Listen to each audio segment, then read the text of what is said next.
நல்லதே நடக்கும், நல்லதே நடக்கும்.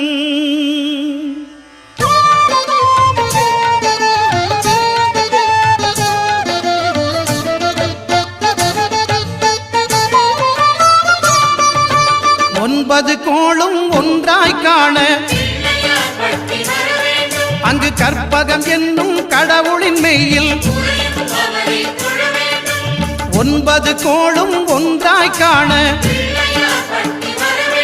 அங்கு கற்பகம் என்னும் கடவுளின் மெய்யில் சூரியன் முதலாய் 9 கிரகமும் பலவித குணங்களை கொண்டிருக்கும். எங்கள் கற்பக தருவில் அவை வரும்போது ஒன்றாய் சேர்ந்து பலனளிக்கும்.